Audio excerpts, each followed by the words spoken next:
I'm excited to have our special guest, Cheryl Prince, here with us today. She's an intuitive, a channeler, a healer, and an actress. And she has these 5D presentations that help us to rewrite our script and become more of who we really are.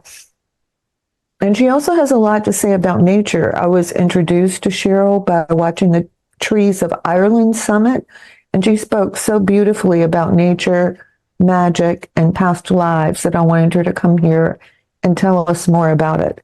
So let's start with, thank you for being here, Cheryl, by the way, about the importance of our soul stories. What a beautiful place to start. Thank you. It's lovely to be here. So I think, I know the reason that our soul stories are so important is because we've been cut off from that origin point. It's taken lifetimes and lifetimes to get back to that memory of home and where we've really come from. And it's important for everybody. I've worked with so many people that loss of not knowing what their soul's lineage is, what they're capable of, what they've come here to do. And I feel that that's all a problem with the amnesia of coming into this life and not knowing that you've lived before. And whilst we have, I'm sure many of us have a knowledge, we've been here before, that's not been validated out there and explored. So I adore looking into soul stories for myself, other people. That's how I base my writing for my theatre, because I think it's so important that we remember who we truly are on a soul level and what we're here to do at this time.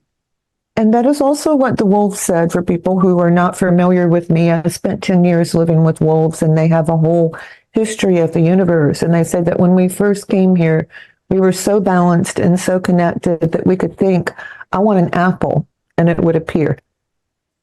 That's how nature responded to us. And then they say that we went through something called the Great Forgetting, which isolated us from our powers and that harmony and that melody. And they won't tell me exactly what it is. They just say that we have to get over it and remember that we came here to create. And I think if we're looking at the world just even vaguely, there's greed, there's poverty, there's being a victim, feeling persecuted, feeling angry. And really, those for us to get to the point of who we really are, everyone is in the process of clearing that. But it does help when you remember past lives, because you suddenly go, oh, that's why I feel that way. Yeah. Oh, wow. What beautiful wisdom that you brought through. Thank you for that. And I think what's rife in the collective right now is that feeling of persecution and that pain I kind of call it on the soul's journey, the spiritual crisis. Like lots of us have had the dark night of the soul, the awakening, whatever that catalyst was. And then there's this period of spiritual crisis where you're like, can't quite articulate why you're so off or why you're so triggered or what's really going on. And that is kind of the next hurdle to get over to and remember that beyond that crisis point is who you truly are. And that, that ability to just go, I need something, and it absolutely appears. We are high-level magical manifestors. Mm-hmm. And I feel what's important for us to know is that our memories were wiped. They were absolutely wiped. Definitely. And that's part of the agenda to happen again, a great reset of us, which we're not going to consent to. And that the problem is, because we're so powerful, all of humanity is, that we can, manifest that different vision for them. And we don't want to do that. And so whilst it's difficult having triggers of different timelines like Atlantis and floods and fear and the witch persecution time and time again, and then a lot of people carry the guilt for feeling that they brought that in. And in some ways they did, but on another level they didn't. It was part of the program. That getting back to our magical key codes at the start and also making sure that we remember everything, transmute it and move on to the next level is so important for us right now because, the wolves are right. That's what we're capable of. Mm-hmm. And I think that one thing I noticed, because I've worked with so many women at this point, as they start to awaken and remember that they're powerful, so many of them have dreams, nightmares, memories of being killed during the apartheid of the Middle Ages. And I've come to the point that I think that that's like a program that, if you remember enough bad things, you're not going to step into your power. Wow. Wow. I'm getting absolute body chills. Yeah, I agree. I think there's two things that come up with that memory, and both sides I feel are correct. One that comes up for me is I remember a historian telling me once there weren't that many people persecuted, and I was like, there absolutely was. This has happened down the ages. Your history books are making up myths, and that. Two, the important thing in that memory is not the persecution, it's who you were persecuted for being, because that is the memory that's trying to take away with the trauma, that you were a healer, a psychic, a mystic, an oracle storyteller, a magician of the light, all of these things. So I think that side's the powerful side of remembering it. And I think you're right, there's a program of a trauma trap, and it's to keep you small. I feel that I remember speaking to a wonderful woman, Laura Eisenhower, in a session once, and she was actually saying about the death programs that they program in. And it feels very much like those programs that you are so trauma triggered that you don't move on and you don't do what you're really here to do. And I feel that that's what you're speaking into. So it is, because they're just these blocks that once you get through them, you think, why was that so hard? It doesn't make sense. But it is like you hit walls at certain levels of progress. Yeah, absolutely. And I think that's why I encourage people to, as I have a theatre background and a writer's background, and follow the hero's journey. Why I've converted it to the soul's journey is that it is heroic, remembering your whole soul and not getting stuck on any of those points, because it's a journey back to your magical origin. That's where you're meant to end up. And so you have to kind of encourage yourself to maybe push through is the wrong word, but heal through all those, to come back to the still point center start that was like, remember who you are, remember who you are. And it is getting past those sticky points, which, I'm not going to say it's easy. I really understand it. It's like you go deeper and deeper and go, God, have I not done with this one?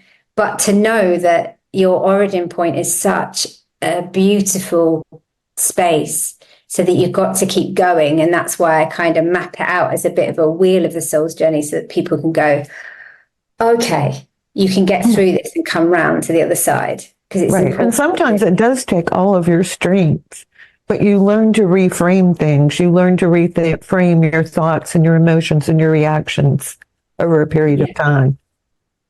Yeah. And I think it's when you start to speak out about it as well and be honest about that, you can start to meet other people that are speaking out. And then it's like your whole tribe comes in, and it's like, we are supporting you. And until you do that brave thing, and for me, I guess as a performer, an actress and artist that had to, my first play was about my witch persecution. And to say that on stage, that I'd written this story about persecution and it was mine, it felt like, and I was performing it, felt like I'd taken all my layers of clothes off and gone, okay, I'm going straight into the industry with my soul's truth about persecution. Ouch. And it still unfurls. There's a lot of psychic stuff in my play that happened to me after I'd written it. That was like, oh my God, this is intense. Like, let up. Let me just write a story and do my acting craft. And it wasn't like that. So it's been one of the most difficult initiations I've had. But through doing it, I kept meeting people and going, oh my God, this is their story. This is their story. And I think that it's so lovely to have the spiritual voice animated at this time. And I think that's something about awakening, or you're telling your story and speaking from your heart, is that the minute you do that, you go from being lonely to being surrounded by people who care about you and get you. It's like that's just like one of the immediate changes. Yeah. You're recognized all of a sudden. Yeah, for who you truly are, which is so beautiful, because as a little indigo child, I feel, or a rainbow child that I was, and we have different names for who we are, but the essence is that, sparkling, magical essence, and you can feel so lonely most of your life that you get to that point and it's like, oh, I've spoken about who I am. And then all these people come in and go, and I really resonate with that. And it's such a beautiful thing for a star child. So that's like the loneliness gets replaced by people who get who you are and love you. And to me, that's one of the first big steps. That's how you know you've gotten over the threshold. Yeah, that's the crossing of the threshold. Yeah. It's so true. It's so So true. if you felt lonely because you're different or because you have gifts, which is probably both, it will go away if you keep going and expressing your gifts. Mm. Yeah, and I want to say about the legacy that comes before us as well on our ancestry and soul's lineage. So my great grandfather was a very famous medium in London, and he got sort of caught out so for people that don't know, the Witchcraft Act in the UK turned into the Fraudulent Medium Act. It was replaced, and so a lot of mediums got hammered under the Witchcraft Act for being them and persecuted. And then mediums did. So everyone got suspicious about mediumship when mediums were bringing the truth through. That's what they do at their craft. They say, eternal life. They speak to spirits. We can often predict what's going to happen. And forces are working with this to try and revert it. It's very powerful. And we're all mediums. Let me say that as well. We're all these mystical keepers of the knowledge. And yeah, so there's like some sort of, what I encourage people when it feels difficult, there's divine justice happening at this time. So that everyone that's fallen under, in your soul's lineage, in your ancestry or yourself in a different timeline, that's been persecuted or hammered by these laws or institutions or things that have kept you small, the divine justice is now is the time to go, I'm absolutely me. And you're not going to take me down in this lifetime for it. This lifetime, it's safe to be that. We're in the turning of the ages between the Piscean and Aquarian age, and we're also in the 26,000 year cycle of the precession of ages. So the door is open right now. There's enough light to sustain us, I think. Yeah, yeah. And I feel like that light is rippling on the planet, because it's just like, it's not one person. I kind of feel into that as coming from a theatre industry that is focused on stars, right, and names, and I really feel it's time to change that paradigm to people, the uprising of everybody, and at the same time also honoring your own soul story and putting that center stage. It's like holding and your ancestral story too. Yeah, really important. I know that I do. I want to change the theatre paradigm because of my great grandfather, and he put on amazing seances in London, and he's named a fraudulent medium, and in his name, I'm going to change how we look at the seance as theatre and spectacle, and then it's beyond entertainment, it's soul activation. Well, when you're open to it, it's like the dead are just in another room. They're always with you. Yeah. Yeah. They're always talking. They're always sending you love and light. It's just most people can't pick up on that. Yeah. And I would say they're not hardly ever in the other room. They're always in mine chatting away to me. I'm like, come on, people. I know. I have one grandmother that I love to cook with. And if I ever can't remember a recipe, she's like, you know what to do. You just do this and that. And that's about the only time she comes in. But if I'm cooking, she helps, which is so funny. Wow. Yeah, that's beautiful. Yeah, it's funny how whatever someone was really good at in life, it's how they come through to support. My dad had his own business, and he passed away a year ago in this month. And I was like, I'm going to talk to my dad about my business, because he had courage where a lot of people would have gone, are you going to take that risk? And he was like, yeah. And that's, so whenever I'm like, can I do this? He's like, absolutely, kiddo. Yeah, so we get a lot of support. People just forget about the fact that there is this support and there is this light. And it's like, I was thinking about it, you take a risk when you awaken because you feel all those forces that are fighting you. And as you fight through them, you get a tremendous amount of strength. But that is true. Yeah. And remembering to call on them. Like, I mean, when you've done the spiritual warfare or you're still in it, I believe that we're still in spiritual war. So a lot of my, work and life is about, acknowledging that and working through that. And, that there's still repression that exists when you're working in this way. But that often as a sort of a female warrior priestess type archetype, you can be like, right, I'm going to do this, and then go, actually, get help too, because everybody's there, but free will, you've got to keep asking. And I'm constantly reminding myself of that. Oh yes, ask for support. Something I was thinking about that's so interesting is, people tend to reincarnate with the same families or same characters from their past. And if we're powerful enough to do that, we should be powerful enough to do the rest of it. Yeah. Yeah. Now, I think that's interesting about the what I call the karmic trap, because I feel because we've forgotten those links, that we come in with that soul family programmed to wound that soul family and them to wound us. And it's how we carry the persecuted and the persecutor line. And actually, some of my sort of psychopomp soul work that I do is about really breaking those forms so that we don't come in and do that distorted dance with people. Because I feel that that's one of the reasons that I put a big I do not consent out. I do not consent to having my memories wiped when I go beyond the veil. It's like, I want to remember this. I don't understand why people think, oh, you're just here to learn lessons. In a game where you forget, that's a trap. I don't buy into that. I think you're here to ascend and bring a higher consciousness down on earth. Right, and evolve. And evolve.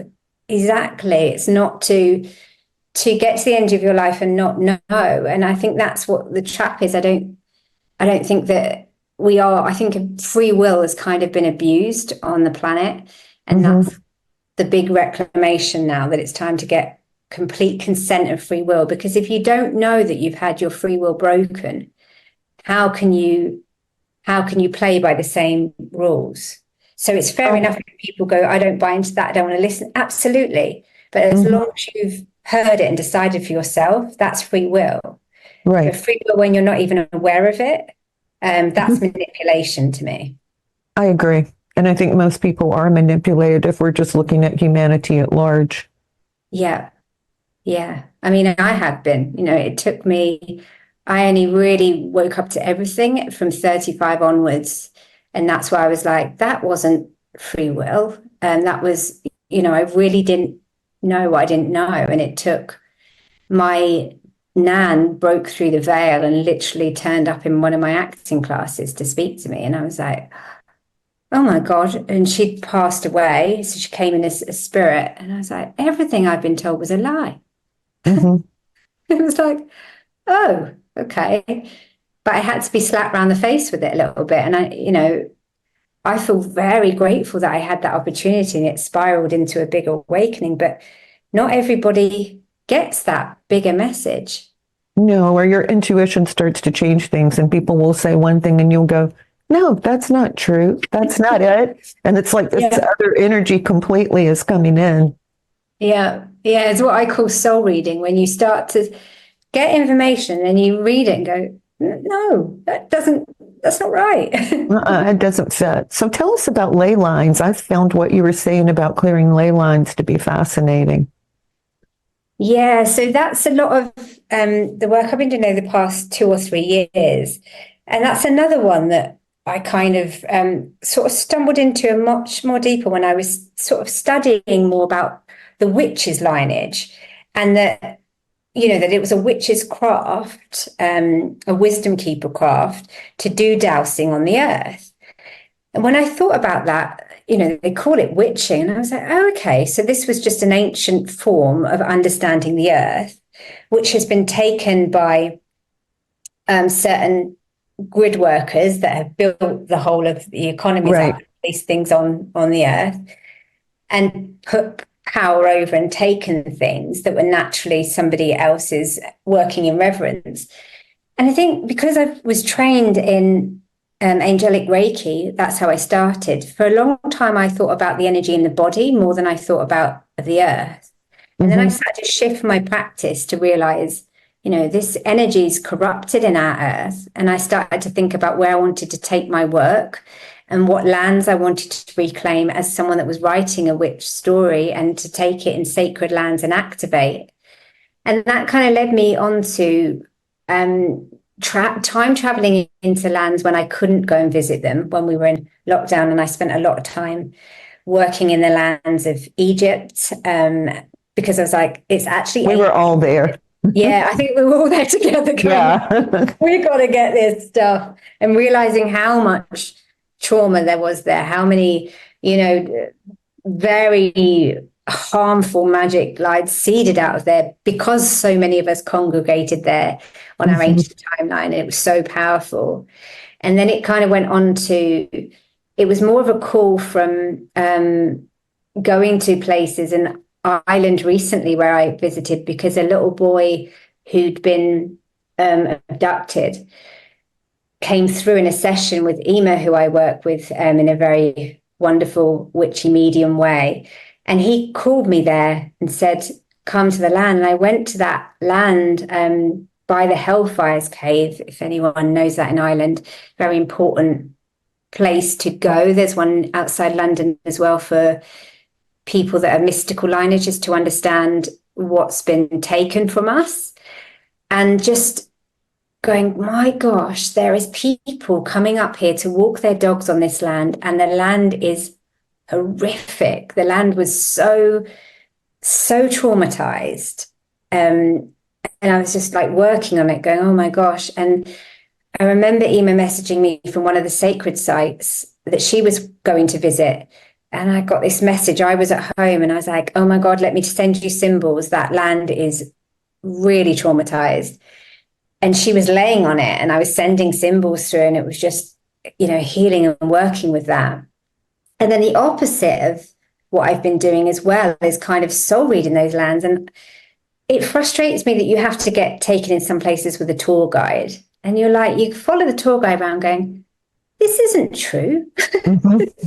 What? Yeah, this never happened to you. No, it's like a propaganda campaign. And bless them, they don't even know that they're doing it. They're taking sort of history as facts. And even when I went to the British Museum and there was a Stonehenge exhibition, and I looked at it all and I went, and they always say, we don't know. And I thought, we do. Just ask the right person. We wouldn't know. And this history goes back to here.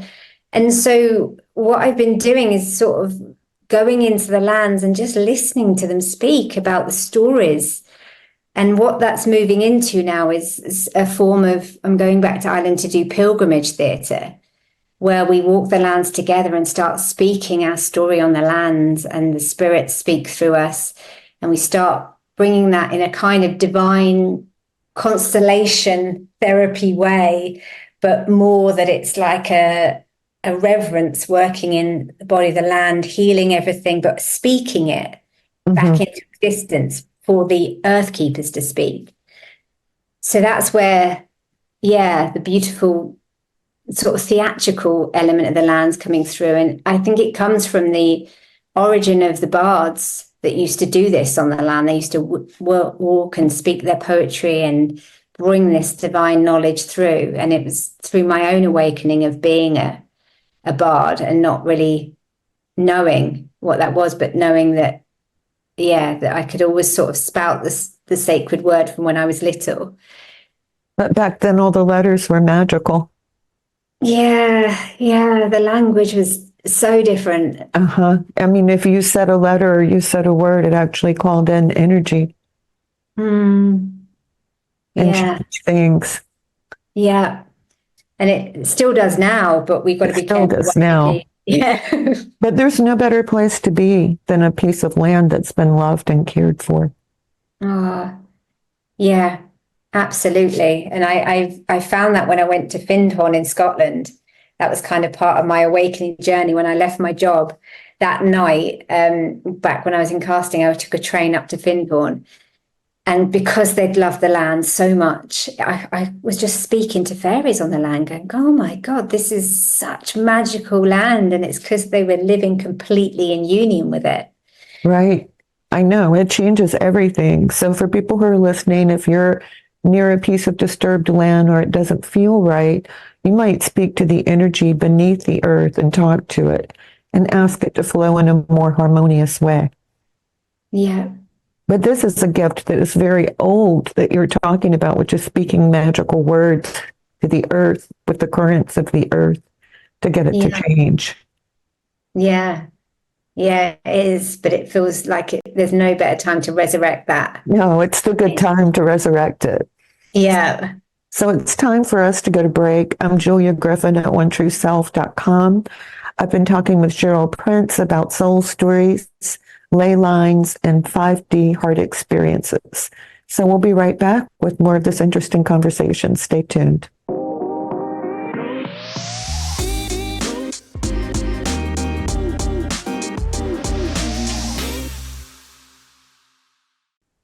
I'm Julia Griffen, and thank you so much for being here for the Power of Inspiration and Awakening show. I'm here with Cheryl Prince, and we're talking about many fascinating things, ley lines, past lives, our magical powers and reawakening them, and how to clear ley lines. So it's an exciting show. So Cheryl, why don't you tell us what happens with your 5D soul stories, because people may be interested in that, and give us your website as well. Yes, thank you. So I'm running another Channel Your Soul Story course on the 6th of March. And that is for both spiritual writers, spiritual performers, and people that are in search of their soul story, which I think we all are in some way. And what I've realized is that if you're going to be a healer or a performer, a spiritual performer or a writer, you really need to remember what you're here to do so that you can stick to your purpose and your message and your voice.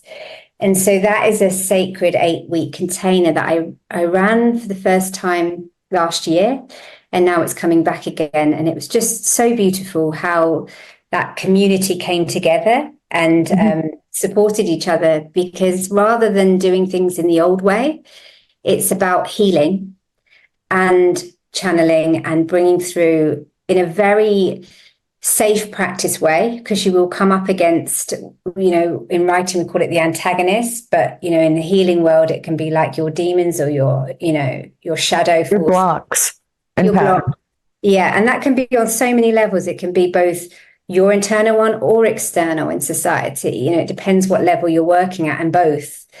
So it's a hand holding through that process so you can get your story out or get your healing business aligned, or quite simply find your soul story, which is so important. And you can find out that on 5D Theatre. It's just www.5dtheatre.co.uk. And I also work with people to one-to-one with soul story sessions. And and they're all kind of aligned from my own work as I'm writing a trilogy of spiritual plays to bring my soul story forward. And so, this is kind of 5D Theatre has been an emergence of all of my passions, and that message I got from Spirit that storytelling will change the world. Which it does. Yeah, because of that divine creatrix energy that we have to create and remember and activate our soul's knowing. And we've all got different and same soul. They keep crossing and weaving, but we're all very unique. So that's why I feel it's really important for everyone to bring their souls back home. Yeah, because we all have different talents and things like that. And people forget that all the different talents and all the different perspectives are needed to come into a whole. Without revealing anyone's identity, can you give us an example of how people have changed during your classes? Yeah, I think a couple of things that I love to hear is that I think I'll go on the group about what really shifted from when we started to the end, is that people don't often know how psychic, how spiritual they are. And so we start the course and people go, oh yeah, I'm, doing this, I'm doing that. And then by the end, rather than going, let's say some writers who'd already written books, who already, are there in their forum, have learned some of the techniques. And by the end, they're going, oh yeah, now I'm channeling my auntie, or, and I realize there's writers in my family that can support me and I'm doing this. And realizing that there's different sort of light language practices that they can enjoy, move their body. And even to the point, because I end up doing the last few sessions as just soul guidance instead of, I let all the structure go and all the teaching and then just guide one-to-one what everyone's soul needs. And what some of us found, I was like, but you're not even a writer, you're a speaker. Your voice needs to go out in the world. So why don't you do something performative, something different? And it's like giving people the license to be everything that they are. And I think we lose that. We go, oh, here's a model that exists out there. So I have to be a writer that gets published here. I have to do this. And what the shape of it is no, just do everything that you're amazing at. Let's animate all those skill sets and then shift into it. And it's much more magical than people expect. And somehow we've lost our light frequency. I call it my blue fairy. Because when I was little, I performed on stage as the blue fairy. And I actually thought, there's magic in my hands. Can everybody see it? And I lost my way to her. And it took me ages to get back to putting magic, real magic on stage and asking, can everybody see it? And sharing that.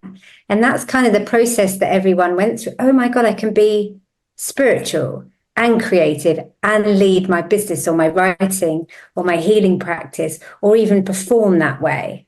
And often I think a lot of us have kept those separate. I know I did for a long time. I'm a healer over here, right. And I was an artist and theatre maker over here, and they were separate. And when I started to bring that in, which meant bringing shamanic drums to my actors and drumming them into their past lives and doing all sorts of things mystical in my development process, I think it was just the joy of everyone going, oh my God, this has been such an awakening to come back to. Yeah, I think there's definitely a divisive factor in all the aspects of our personalities. Like, okay, no one's here, I can be artistic, or I'm here, I'll be good at this or good at that. But it keeps us from integrating all the different parts of ourselves. Yeah. And our superpowers, because for me, my example is I'm labeled as dyslexic, but what I really find that is, so many spiritual and creative folk are. So I see it as a superpower because we can channel really well, because we're not so logical, stuck in a box minded.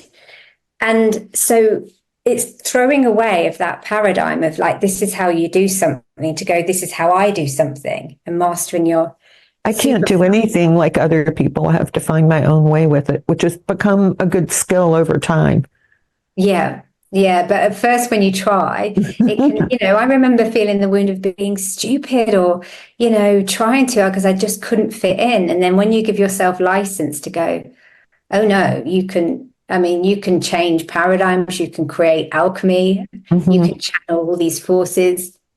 That's a better way to work in your art. I know. You can go almost anywhere in your mind.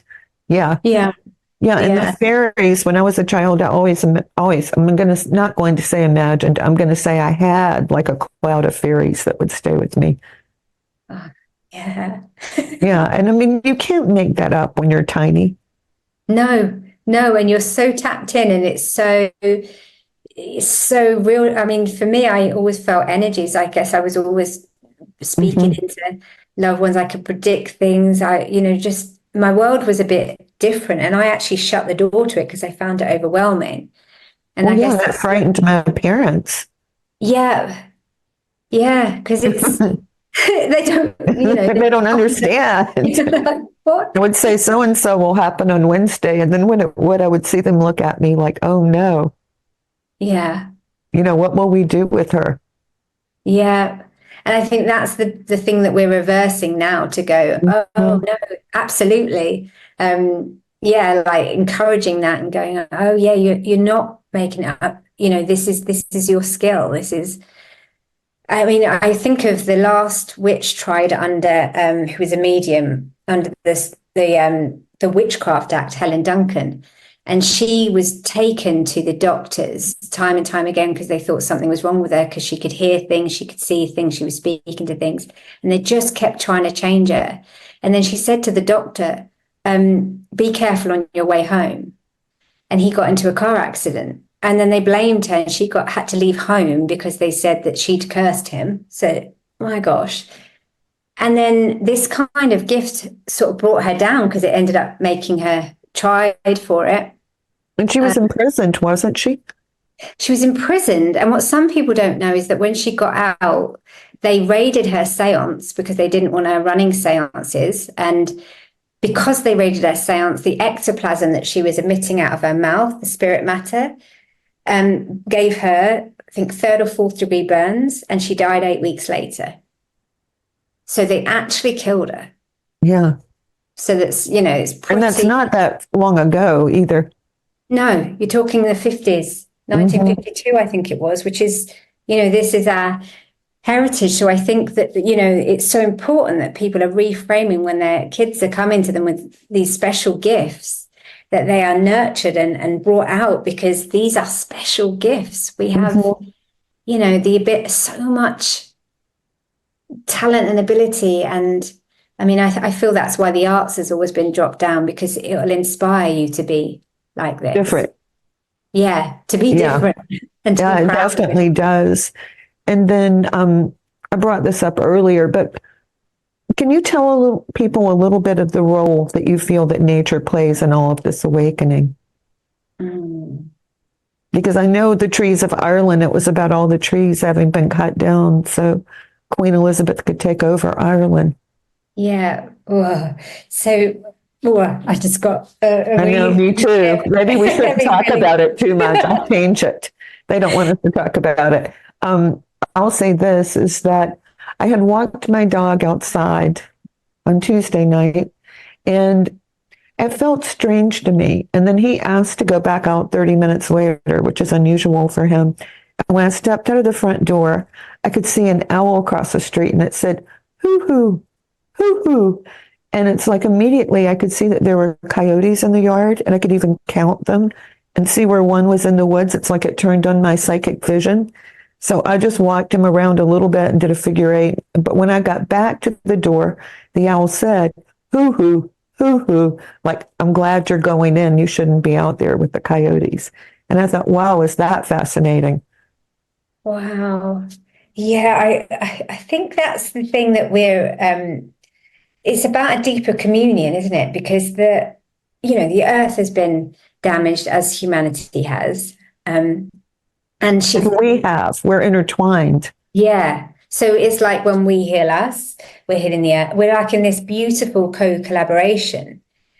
And that also, I mean, why have we been cut off from speaking and communing with the trees and the animals? Because they are working, in the same rhythm as us. There's not this horrible hierarchy that's been imprinted. And I think of London particularly because that's where I live, and it's been so colonized, and all the nature's been taken out and stripped, but it is underneath one of the most powerful portals, which is why it's like things moved in here and sort of took over. And I feel that reclamation is very important at this time to because I speak to the trees here, and they're knackered, they're tired, they're like sick of the smog, and so much gets cut down, and people don't realize, they sometimes think that this is kind of these hippie protests to save the trees, but it's like, this is our life force. This is our absolute life force. It's what feeds us. Yeah. I do think a lot of the really powerful cities lie on intersections of ley lines. And so if we go back to clearing ley lines, all that energy from places that are out of harmony, it accumulates there. Yeah. On the ley line, like a magnet. Yeah. And we know that there are people that are able, and lots of the Theosophical Society and the Magical Society, Golden Dawn, practiced here, still do. It's all around London and happening there, and they are able to work with the ley lines and the magic, and some people are able to send more fallen energy in. So I think it's so important that we do our communion. I know so many people that are working on different lines and energies, and I'm hoping that it actually happens more and more in places like London and built up cities to restore this. Oh, no, I was going to come back to the importance of stories. The wolves, when I was with them, they told me a whole series of stories about their life here with humans.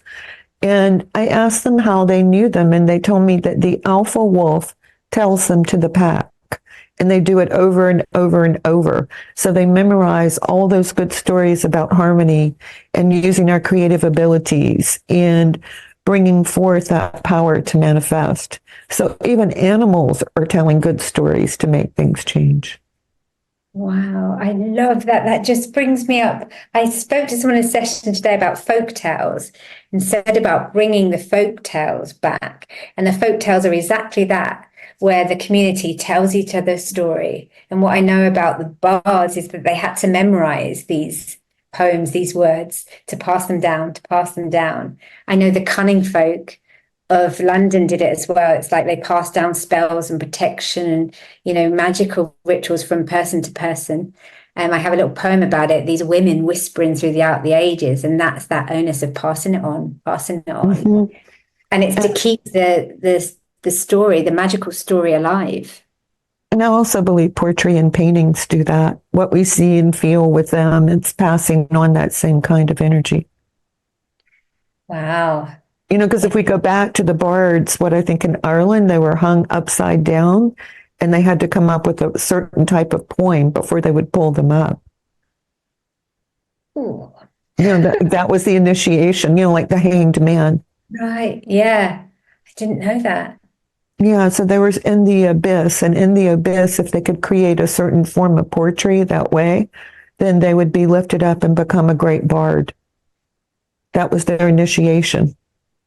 Wow, that's interesting, because I did, when I was training in acting, I did Sufi, the dervish spinning. Right. And when I was spinning, every time I stopped, you'd feel quite sick, and it would be like, right. What's going on? I would start spouting poetry. And I was like, what? And it was like I was going through this portal. It was like initiation for me. And then you feel totally unbalanced and strange. And then I just come out with this really sort of psychedelic spiritual poetry that I was like, I don't know where this is from. I think I've just pulled up one of your past lives. I think that's why I was like, whoop. Yeah.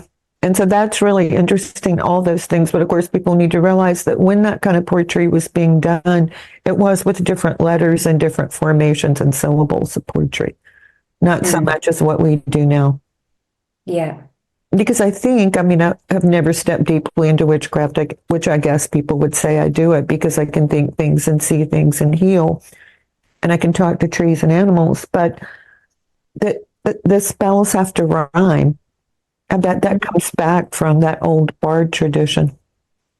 Yeah, and it's funny when I do channel, it's like it always ends with the rhyme and the folk tales and the cunning folk rhythms. It's like there's a rhythm to it, and a cacophony that I've not been taught. That's not the way that they, I know they say the Shakespeare pentameter and all of that, but it's like there's a natural kind of, rhythmic sort of spell thing that just naturally comes through me. And it's like, you don't teach me how to do it. My body, my ancient, even my working class roots, like the Cockneys, the Cockneys always rhyme things. They knew interesting language. And so it's like, if you take it back to the people and the origin of things, they know how to cast. That's just innate ability. Yes. Yeah, exactly that. I will say, though, that I think that all these magical worlds and all these powers still exist. It's just that we've been cut off from that world. The one with the fairies and the gnomes and the magical stories. Yeah. Yeah. But not for long. No, not for too much longer. In every forum. And that's what really excites me about creating this 5D theatre, to bring magic. I call it magical realism to the modern world, that it's like the time is now. Time is now. So what would be your vision of the 5D world? What would you see changing?